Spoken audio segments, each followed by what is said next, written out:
Two of the most powerful men on earth stopped speaking to each other, not for a day, not for a week.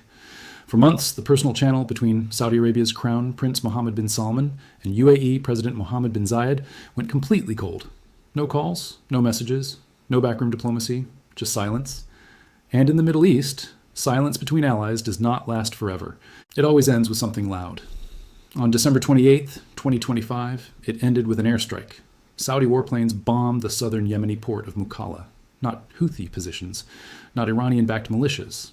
They bombed a shipment of weapons they said came from the United Arab Emirates, their closest partner, their neighbor, their decade-long brother in arms. The world blinked. Because in 10 years of war, in 10 years of shared battlefields and shared enemies, Saudi Arabia had never once pointed a weapon at anything connected to Abu Dhabi. Until that moment. Until December 28, 2025. And after that moment, nothing between these two countries would ever be the same again. This is the story of how two of the richest, most powerful nations in the Arab world became enemies. How a partnership that controlled nearly a quarter of the world's oil reserves, that shaped wars across 5 countries, that moved global markets with a single announcement, cracked apart. And why the full cost of that rupture, financial, political, military, and human, may reach $500 billion before it is done. This did not happen overnight. That is the first thing you need to understand. The airstrike on Mukalla was not a sudden decision made in anger. It was the final visible signal of something that had been building for years. The relationship between Saudi Arabia and the UAE has always been complicated by history. Before there was unity, there was rivalry. Before there was alliance, there were border disputes, territorial claims, and armed clashes dating back to the 1950s, a period known as the Bahraini dispute, when Riyadh challenged Abu Dhabi's territorial claims, and the two nearly went to war over oil fields. Even after the UAE gained independence in 1971, Saudi Arabia withheld formal recognition over disagreements about borders and petroleum rights. These disputes were only resolved in 1974, with the Treaty of Jeddah, which drew the borders and granted Saudi Arabia access to territory that included the Sheba oil field, a deal that settled things on paper, but never quite settled them in the hearts of the men who make decisions in these kingdoms. For decades, a surface unity held. The Gulf Cooperation Council gave both countries a common framework, a common currency dream, common security concerns. And when the Arab Spring exploded across the Middle East in 2011, turning governments to rubble from Tunisia to Syria, Saudi Arabia and the UAE found the deepest common ground they had ever shared. Both monarchies feared the same thing, a people-powered revolution that could swallow them whole. Both saw political Islam, represented by movements like the Muslim Brotherhood, as the most dangerous force in the region. Both were willing to spend money, send weapons, and deploy soldiers to stop it. That shared fear became the foundation of the most consequential alliance in the modern Arab world. Then came 2015. And Yemen. And everything changed, though it took years for anyone to see how much. In March of that year, Saudi Arabia launched a military coalition to fight the Houthi rebels who had seized Yemen's capital and were pushing south. The UAE joined immediately. Mohammed bin Zayed, older, more experienced, already the quiet architect of Emirati foreign policy, became something close to a mentor for the young Saudi crown prince Mohammed bin Salman, who was only just consolidating power in Riyadh. MBZ, as the world came to call him, sang MBS's praises in Western capitals. He vouched for him in Washington. He guided him. And together, their two countries fought shoulder to shoulder in the mountains and deserts of Yemen against a common enemy. But they were never fighting for exactly the same thing. That is the detail that matters. Saudi Arabia's primary goal in Yemen was to restore the internationally recognized central government and keep the country unified under a power that would protect Riyadh's southern border. The UAE's goal was different. Abu Dhabi focused on counterterrorism, on controlling key ports and coastlines, on access to maritime choke points, and on building relationships with local armed groups that served Emirati interests, regardless of whether those groups served Saudi interests or not. In 2017, the UAE played a central role in establishing a new faction called the Southern Transitional Council, the STC. This was a separatist group. Its goal was not to reunify Yemen. Its goal was the independence of southern Yemen, a goal that was, by its very nature, incompatible with what Saudi Arabia said it was fighting for. For a while, both sides managed the contradiction.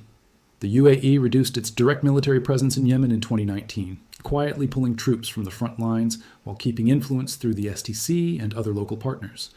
But the STC never stopped growing. It never stopped accumulating weapons and territory. And as it grew, the window for a unified Yemen that Riyadh could live with grew smaller. Then came December 3rd, 2025, the day of the annual Gulf Cooperation Council Summit. The very day that Gulf leaders were meant to present a united face to the world, the STC launched a major military offensive in Yemen's Hadramaut and Mahara regions, two provinces in southeastern Yemen of enormous strategic importance. Hadramaut sits right along Saudi Arabia's southern border. It holds some of Yemen's largest oil reserves. It is not a place Saudi Arabia could ever allow to slip into the hands of a group with loyalty to Abu Dhabi rather than Riyadh. And the timing, the very day of the GCC summit, was not seen in Riyadh as coincidence. Saudi policymakers concluded, according to multiple regional analysts, that the STC offensive must have received a green light from Abu Dhabi, that it was a message, a provocation, an act of deliberate disrespect. The kingdom did not respond immediately. It watched. It calculated. And then, on December 28, 2025, two ships arrived at the southern Yemeni port of Mukalla. Saudi intelligence said the vessels carried weapons and armored vehicles destined for the STC. Saudi Arabia launched airstrikes on the port. It was the first direct military action Riyadh had ever taken against forces or assets aligned with its neighbor. The following day, Saudi Arabia made it official. It publicly called on the UAE to withdraw all its forces from Yemen and to stop supporting any local armed actors, an unmistakable reference to the STC. Saudi-backed forces moved to retake the territories the STC had seized. The STC, overwhelmed, retreated. On January 7, 2026, its leader, Idris al-Zubaydi, fled Yemen entirely. The STC was reportedly disbanded. A decade of UAE-built influence in southern Yemen collapsed in days. The UAE's response was measured but pointed. Abu Dhabi announced, without publicly acknowledging the Saudi ultimatum, that it was withdrawing all its remaining forces from Yemen. It did not offer an apology. It did not offer an explanation. It simply left. And in the language of Gulf diplomacy, that withdrawal said everything. It said, "We will not fight you directly, but we will not pretend nothing happened either." The public reactions inside both countries were unlike anything seen before. Senior Emirati scholar Abdul Khalik Abdullah went on Al Jazeera and called the Saudi airstrike a blatant military assault that was no act of heroism. A Saudi analyst, Abdulaziz Al-Gashan, said, and this is important, that he normally never commented on UAE actions so as not to contribute to a very unhealthy discussion, but that now there was clearly no doubt that the situation is entering into a stage where things may not go back to normal. Even at the worst of Gulf tensions, during the 2017 blockade of Qatar, which both Saudi Arabia and the UAE jointly imposed, neither country had ever let things get to this level with each other. The Qatar blockade was an act of solidarity between Riyadh and Abu Dhabi. What happened in December 2025 was an act of war between them, but Yemen was only the surface. To understand what really happened, you have to go deeper. You have to go to Sudan. In Sudan, one of the worst humanitarian catastrophes of the 21st century has been unfolding since April 2023, when war broke out between the Sudanese armed forces and a paramilitary group called the Rapid Support Forces, the RSF. Millions of people displaced, tens of thousands killed. And behind the scenes, Saudi Arabia backing the official Sudanese armed forces and the central government, while the UAE backed the RSF, the paramilitary side. A situation in which two supposed allies were funding opposite sides of the same devastating war, each trying to outmaneuver the other for influence over Sudan's gold trade, its inland routes, and its access to the Red Sea. Trump confirmed the conversation publicly, and analysts widely believe that MBS's Washington play directly accelerated the breakdown in Yemen weeks later. When Riyadh had a sympathetic ear in the White House, it felt it could afford to move.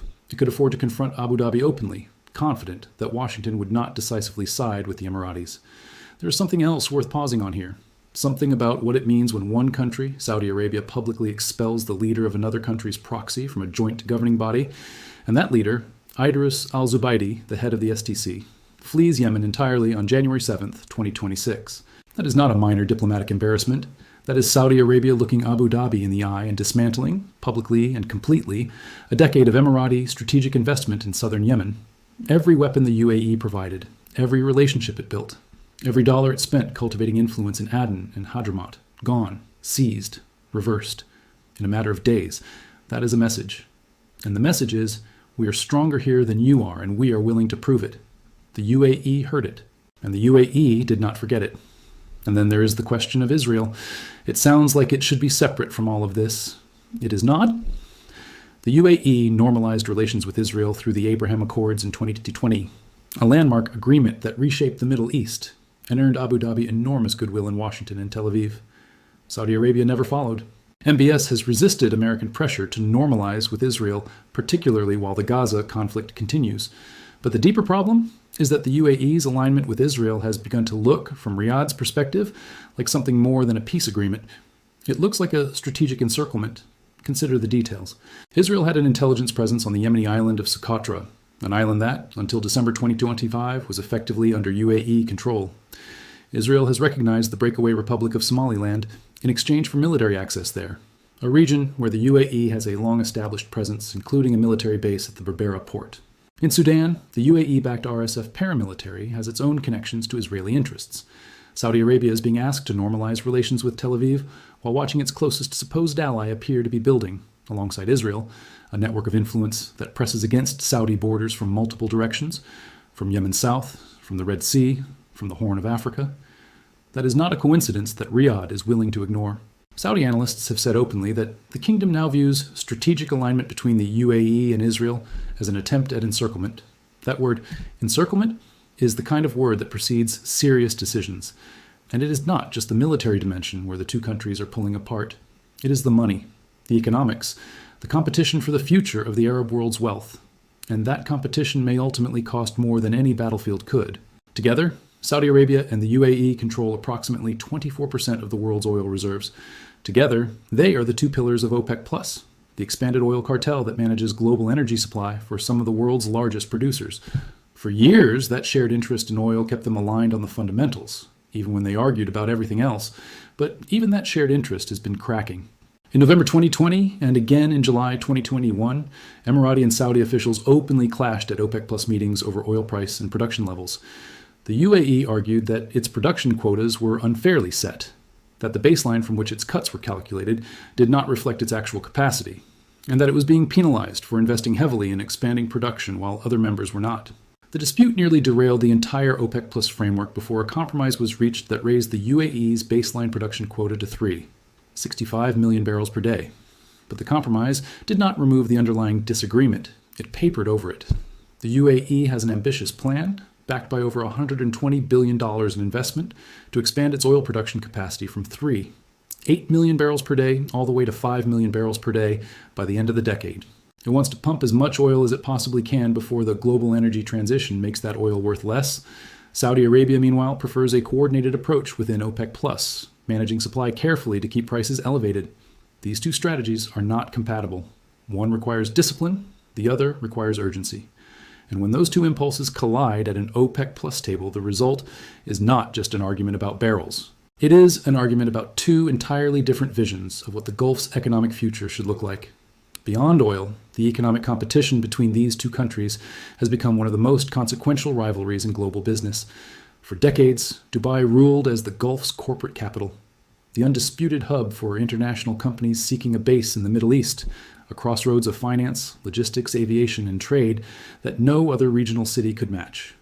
Then, Saudi Arabia decided it wanted that crown, and it went after it methodically, deliberately, and with the full weight of the state behind it.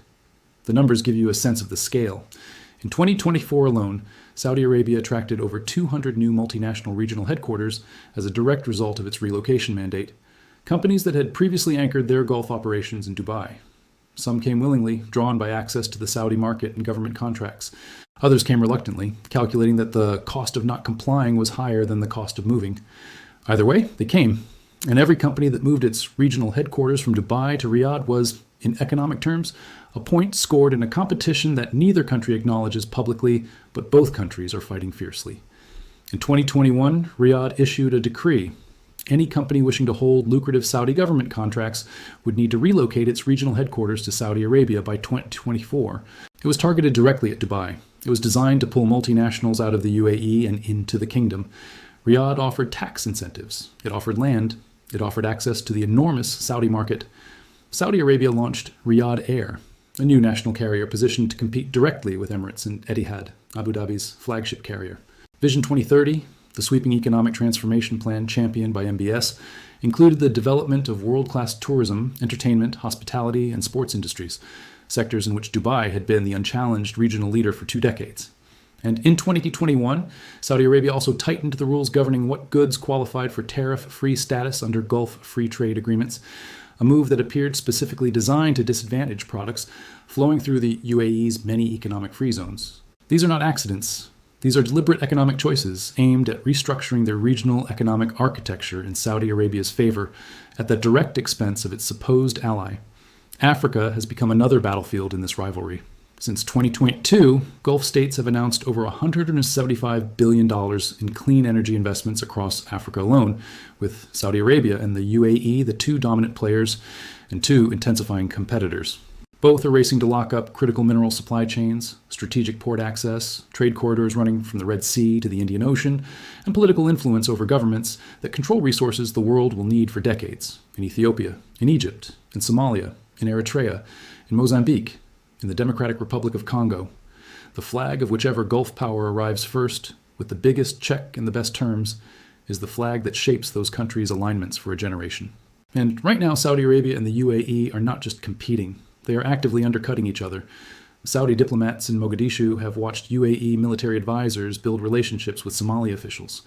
UAE-linked infrastructure projects in the Horn of Africa have positioned Abu Dhabi as an indispensable partner to coastal nations that Saudi Arabia also considers within its sphere of influence. This competition is quiet. It does not make front pages, but it is relentless, and it is expensive. Both countries are also racing each other in artificial intelligence, in cloud computing infrastructure, in technology partnerships with major American firms. The UAE has been an aggressive first mover. Abu Dhabi's sovereign wealth vehicles were early backers of OpenAI and have pursued sweeping AI agreements with American technology companies. Saudi Arabia, with far deeper financial resources and a larger domestic market, has moved to compete, committing massive capital to AI infrastructure and signing its own landmark technology agreements. Winning this race is not just about economics. It is about strategic leverage. It is about which Gulf nation shapes the region's technological future, and therefore its political future, for the next 50 years. The International Monetary Fund projected Saudi Arabia's nominal gross domestic product to exceed $1, $25 trillion in 2025, the largest economy in the Arab world. The UAE's GDP is projected at roughly $536 to $550 billion in 2025, smaller but growing faster in non-oil sectors, and vastly more internationally integrated. Together, these two economies represent an enormous share of regional wealth. And businesses operating across the Gulf have been watching the rupture with deep nervousness. Bloomberg reported in January 2026 that Middle East businesses were monitoring the tensions with increasing anxiety, worried about the impact on commerce at precisely the moment when both nations are emerging as powerhouses of global trade and investment. When two countries this large, this integrated, this powerful start working against each other instead of alongside each other, the financial shockwaves do not stay contained within their borders. They move through OPEC. They move through sovereign wealth funds. They move through regional banking systems. They move through every multinational that has staked its regional strategy on Gulf stability. Now layer on top of all of this the personal dimension. Because this rupture is not only a conflict of policy, it is also a conflict of personality. And in kingdoms where authority is concentrated in the hands of one or two individuals, personality matters enormously. For years, MBZ was the senior partner, the experienced one, the strategist. From 2015 onward, he played a central role in helping the then young, then untested Mohammed bin Salman consolidate power inside the Saudi royal court. He vouched for him. He counseled him. By many accounts, their relationship had a mentorship quality. MBZ, 24 years older, the seasoned operator, guiding MBS through the early years of his rise. But that dynamic had a limit. MBS was never going to remain the junior partner permanently. And as Saudi Arabia's ambitions grew, as Vision 2030 took shape, as MBS began reshaping the kingdom with a confidence and assertiveness that surprised even his allies, the relationship between the two men slowly curdled. The mentee outgrew the mentor, and the mentor did not take it well. By late 2025, according to multiple analysts and reports, the personal communication channel between MBS and MBZ had gone cold. Not just cool, cold. The back channel that had for years allowed the two leaders to defuse operational disagreements before they became public crises had collapsed entirely. Reports describe the exchanges that did occur as toxic. There were even threats reportedly connected to OPEC Plus membership. When the personal deconfliction mechanism between two heads of state breaks down, the institutions beneath them have no shock absorber. Every policy disagreement becomes a potential confrontation. Every move on the board is read as aggression. And by December 2025, with no working channel between the two men, what might once have been managed quietly had nowhere to go but public. September 2025 offered one brief flicker of hope. MBZ made a rare visit to Saudi Arabia to meet with MBS. Analysts called it a moment of momentum for Gulf unity. The visit came in the aftermath of an Israeli strike on Qatar, a moment that briefly pushed Gulf states toward each other out of shared anxiety. For a few weeks, it seemed possible that the two leaders might find their way back to something workable. Then the STC launched its December offensive. Then came the airstrikes. Then came the ultimatum. That September meeting is now, in retrospect, the last moment of whatever was left between them. So, where does all of this leave the region, and why does it matter to anyone beyond the Arabian Peninsula? It matters because the Saudi-UAE alliance was not just a bilateral relationship. It was the organizing principle of a large part of the modern Middle East. When these two countries moved together, on Qatar, on Yemen, on Libya, on Sudan, on oil pricing, the entire region felt it. When they move apart, the region feels that too, in a different and more destabilizing way. Take Yemen itself. The STC's disbanding and the UAE's withdrawal have not ended the conflict. They have changed who is fighting and why. The coalition that spent a decade fighting the Houthi rebels is now fractured. Saudi Arabia and the UAE are no longer fighting on the same side. The Houthis, backed by Iran, are watching this happen with quiet satisfaction. A divided anti-Houthi front is a weaker anti-Houthi front. The UN has already issued statements of concern about the situation in southern Yemen. The fragmentation of the country may now accelerate, with consequences not just for Yemen's people, who have already suffered through what the United Nations has repeatedly called one of the worst humanitarian crises on Earth, but for the Red Sea shipping lanes, for global energy security, and for American strategic interests in one of the world's most important maritime corridors. Saudi Arabia has strengthened defense and security ties with Pakistan, a nuclear-armed state, and with Turkey. The UAE, meanwhile, has built a growing axis with India and Israel, focusing on technology sharing, intelligence cooperation, and defense partnerships. These are not symbolic gestures. They are insurance policies. They reflect what each country believes its future security environment looks like, and who it expects to be standing beside it when the next crisis arrives. And the fact that those two visions point in fundamentally different geographic and political directions tells you everything you need to know about how deep this rupture actually goes. Speaking of America, Washington is now caught in a deeply uncomfortable position. Both Saudi Arabia and the UAE are close American partners. Both host American military assets. Both are critical to American interests across energy markets, regional stability, and the broader effort to contain Iranian influence. President Trump has not taken a decisive position between them. According to reporting, Trump's administration has opted for strategic ambiguity, trying to preserve relationships with both Riyadh and Abu Dhabi simultaneously, while both countries lobby aggressively in Washington to shape American perceptions of who is right and who is wrong. But prolonged confrontation between these two American partners threatens American interests, not in one place, but across many, from the Red Sea to Sudan, from Somalia to Syrian reconstruction, from oil market stability to the push for a broader Arab-Israeli peace framework that cannot move without Saudi participation. And then there is the larger question that no one in the Gulf wants to say out loud, but everyone understands. With Iran weakened by recent years of regional setbacks and internal pressure, with traditional Arab powers like Egypt struggling under economic strain, with Turkey stretched thin across multiple theaters, the moment existed, briefly, for Saudi Arabia and the UAE to lead together, to be the organizers of a new, stable Arab order, to coordinate with Qatar, to stabilize Syria after years of civil war, to lead meaningful reconstruction in Gaza, to shape Africa's energy future, to dominate global investment flows. That window of opportunity is now closing, and the cost of losing it, the cost of a region that might have been organized by two powerful, coordinating Gulf states and instead finds itself navigating their rivalry, that cost cannot be measured in any single number, but it is very large, and it will be paid by everyone in the region, not just in Riyadh and Abu Dhabi. One Arab diplomat, speaking anonymously to regional analysts, described the current situation as a separation, not a divorce.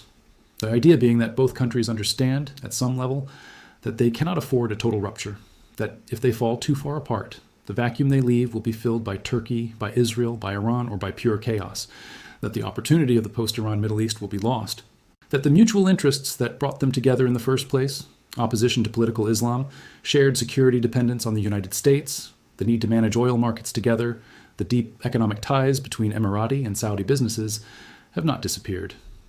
But here is the hard truth. A separation and a divorce look very similar from the outside when you are the one living next to the couple. The airstrike happened. The ultimatum happened. The leader of a UAE-backed faction fled his own country in January 2026. The personal channel between two of the most powerful leaders in the Arab world is broken. The economic rivalry is structural. It was not created by a single decision, and it cannot be ended by one either. The proxy conflicts across Yemen, Sudan, Somalia, and the Red Sea are ongoing. And the divergence in foreign policy, one country leaning toward Israel and India, the other resisting normalization and seeking alignment with Pakistan and Turkey, reflects two genuinely different visions of what this region should become. That is not something you patch with a phone call. The researchers at the Institute for National Security Studies in Israel, who track this region with precision, published an assessment in February 2026 that made the point simply and clearly. The competition between Saudi Arabia and the UAE is not a set of tactical or isolated disputes. It is, they wrote, an ongoing strategic shift that affects Gulf cohesion, regional alliance patterns, and the stability of the entire Arab world. It does not stem only from the personal rivalry between two strong leaders. It is an integral part of the new regional order. And the message emerging from Yemen, Sudan, the Red Sea, and other arenas is this: cooperation in the Gulf can no longer be taken for granted. That sentence deserves a moment. Because for 20 years, the world, investors, governments, strategists, energy markets, operated on the assumption that the Gulf's two most powerful players were fundamentally on the same team. That assumption is now gone. What replaces it is uncertainty. And uncertainty is the most expensive thing in the world. $500 billion is the rough measure of what is at stake in the combined bilateral trade, investment flows, oil revenues, and economic integration that bind these two countries together, and that could now begin to fray. It is the value of the sovereign wealth assets, the infrastructure investments, the technology partnerships, the OPEC Plus coordination, the business headquarters, the financial corridors, and the human capital that sit at the intersection of these two economies. It is not a precise accounting. No one can put a single clean number on the cost of an alliance ending, but the figure reflects something real, that what exists between Saudi Arabia and the UAE is not just a diplomatic relationship. It is a load-bearing structure of the modern global economy. And load-bearing structures do not break quietly. The airstrikes have stopped. The STC is gone.